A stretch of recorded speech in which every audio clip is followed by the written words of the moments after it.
10 espeluznantes premoniciones sobre el hundimiento del Titanic.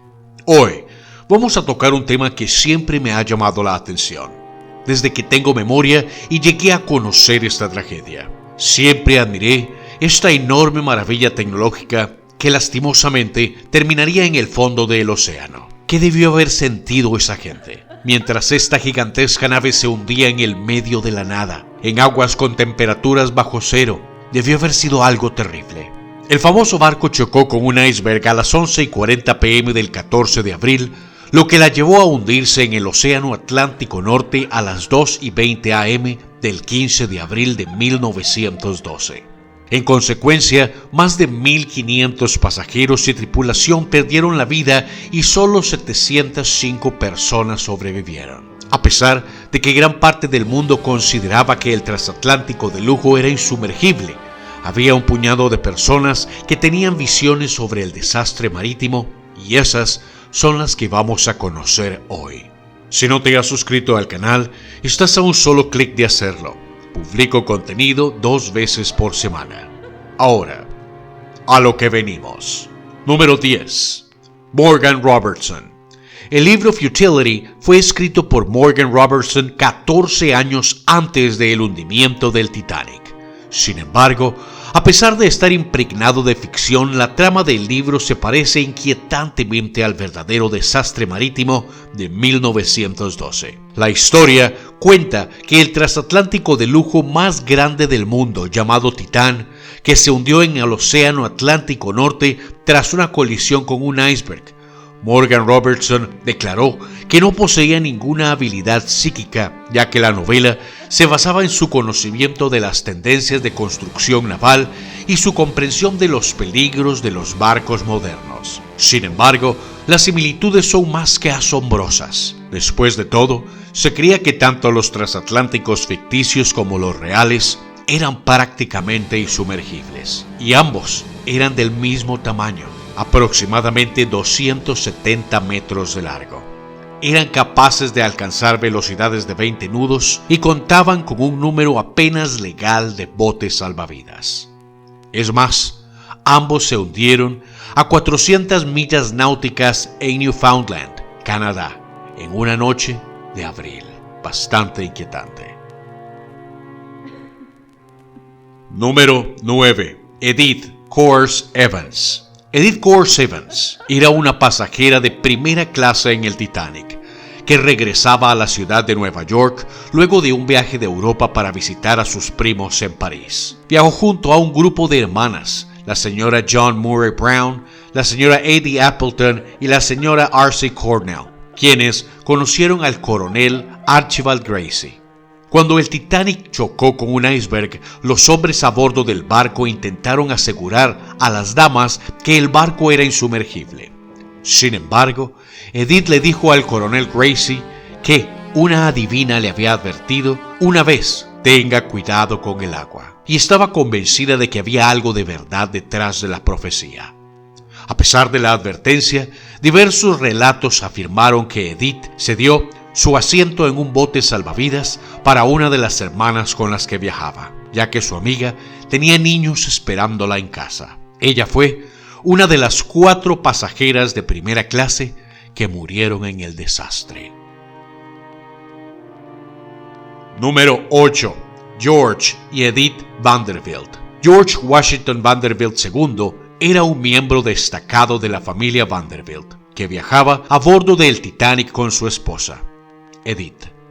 La pareja solía viajar por el mundo para adornar su hogar con antigüedades, alfombras orientales, tapices y obras de arte. A pesar de que su lacayo Edwin Charles Wheeler cargó sus pertenencias en el Titanic 2 días antes, ya que la pareja había planeado viajar por primera vez en una cabina de primera clase. Un miembro de la familia les advirtió que no lo hicieran, diciendo: tantas cosas pueden salir mal en un viaje inaugural. Los Vanderbilt, por lo tanto, volvieron a reservar en el Olympic, y Edwin eligió viajar a bordo del barco con las pertenencias de sus empleadores. Lamentablemente, perdió la vida durante el hundimiento, pero por lo menos George y Edith hicieron caso de la advertencia. Número 7. Esther Hart. La familia Hart viajaba a bordo del Titanic como pasajeros de segunda clase, ya que planeaban comenzar una nueva vida en Winnipeg, Canadá. En el momento del viaje inaugural, Eva Hart tenía solo 7 años. A pesar de ser tan joven, los recuerdos de Eva de la tragedia nunca se desvanecieron. Creía que una premonición de su madre Esther le salvó la vida, ya que, y lo digo en sus palabras, considerar un barco insumergible era volar en el rostro de Dios. De hecho, Esther estaba tan asustada por los eventos que pudieran suceder que dormía durante el día para permanecer vigilante en su cabina por la noche. Cuando escuchó un golpe, la familia tuvo la oportunidad de escapar rápidamente del barco. Sin embargo, el padre de Eva, Benjamín, se negó a subirse en un bote salvavidas para permitir que las mujeres y los niños huyeran. De hecho, le dio su abrigo a su esposa para mantener a su familia abrigada. Número 6. Jonathan Shepard.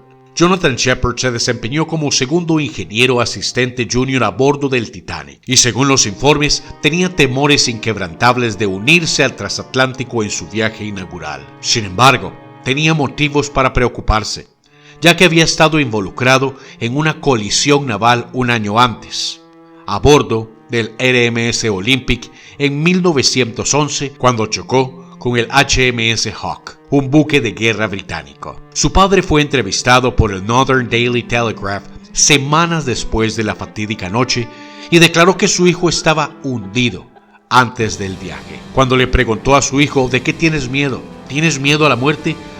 Jonathan respondió: no le tengo miedo a la muerte, pero no quiero ir. Su padre también declaró: mi muchacho no quería ir en el Titanic, hubiera preferido haber estado en el HMS Olympic. En la fatídica noche, Jonathan ayudó a los ingenieros del barco a instalar bombas dentro de la sala de calderas número 5. Sin embargo, un resbalón en una placa de acero elevada lo llevó a romperse la pierna. Mientras Frederick Barrett, el bombero principal, y Herbert Harvey, un ingeniero, ayudaron a Jonathan a llegar a la sala de bombas, el mamparo se rompió y lamentablemente se ahogó en el agua que crecía.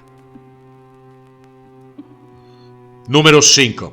Henry Wilde. Se suponía que Henry Wilde nunca iba a servir en el RMS Titanic, ya que originalmente fue designado director general a bordo del RMS Olympic, el barco hermano menor del Titanic. Sin embargo, se le ordenó esperar instrucciones en Southampton para unirse al transatlántico de lujo en su viaje inaugural, pero tenía algunas dudas sobre el famoso barco, ya que envió una carta a su hermana en la parada de Queenstown, Irlanda, que decía: todavía no me gusta este barco, tengo un sentimiento extraño. Cuando el transatlántico chocó con el iceberg a las 11:40 p.m., se informó que Wilde trabajó incansablemente para cargar los botes salvavidas. También usó un arma para evitar que los ganaderos se apoderaran de un bote salvavidas, lo que permitió que mujeres y niños escaparan. Fue visto por última vez intentando liberar los botes salvavidas A y B plegables del techo de las habitaciones de los oficiales. Murió durante el hundimiento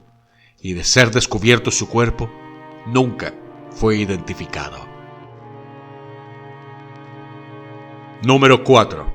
Alex Mackenzie. A pesar de abordar el RMS Titanic en Southampton antes de zarpar, Alex Mackenzie escuchó una voz que le advirtió que perdería la vida si permanecía a bordo del transatlántico. El joven de 24 años caminaba por la pasarela cuando una voz en su cabeza le advirtió que no viajara en el barco. Sin embargo, cuando miró a su alrededor, no había nadie presente. Sacudiendo la advertencia de su cabeza, continuó caminando solo para escucharla una segunda vez, y luego una tercera, y cada advertencia sonaba más fuerte que la anterior. Fue entonces cuando decidió abandonar el viaje y regresar a su ciudad natal de Glasgow, Escocia. El joven escocés había recibido un boleto de segunda o tercera clase de sus abuelos. Como había desperdiciado el costoso boleto, su familia estaba menos que satisfecha con su regreso. Sin embargo, pronto se sintieron aliviados por su decisión cuando se supo la noticia del desastre. Número 3. John Coffey. John Coffey, de 23 años, se unió al Titanic en Southampton, ya que se había inscrito en el barco para servir como fogonero o bombero de sala de calderas, que ofrecía un salario de 5 libras esterlinas al mes. A pesar de que estaba programado para completar una travesía de regreso por el Atlántico, decidió abandonar el transatlántico durante su escala en Queenstown, Irlanda, que era su ciudad natal. Muchas semanas después declaró que decidió abandonar el desafortunado barco ya que experimentó un extraño sentimiento sobre el viaje. A pesar de su audaz decisión, Coffey continuó con su carrera marítima, ya que firmó para trabajar en el RMS Mausetania unos meses después del hundimiento del Titanic. Número 2. Edith Rosenbaum.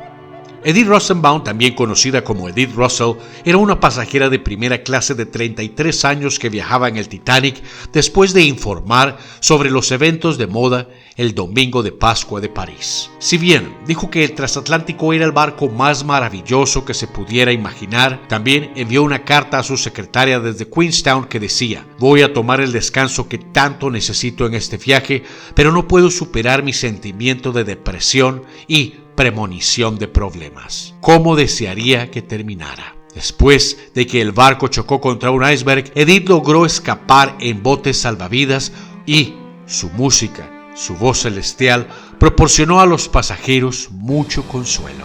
Fue rescatada a salvo del bote salvavidas 4 horas más tarde y viajó mucho a lo largo de su vida, sobreviviendo a varios tornados, accidentes automovilísticos y otro naufragio. Número 1. William T. Stead. Era un editor de un periódico inglés que viajaba a Nueva York a través del Titanic para dirigirse a una conferencia en el Carnegie Hall, que fue a petición del presidente William Howard Taft. A pesar de unirse al barco como pasajero de primera clase, Stead aparentemente había predicho el final del barco muchos años antes, cuando escribió una pequeña obra de ficción titulada Cómo se hundió el vapor del Atlantic Mail en 1886. Contaba la historia de un transatlántico que se había hundido al transportar 916 pasajeros. También mostraba una escena horrible de personas ahogándose debido a la falta de botes salvavidas que creía algún día podría convertirse en realidad. Premoniciones, advertencias divinas, suerte. ¿Tú qué crees? Déjame el comentario. Si te gustó el video, ayúdame con un like y compártelo. Y si quieres salir en el próximo, envíame tu foto a mi página de Facebook, Pablo González.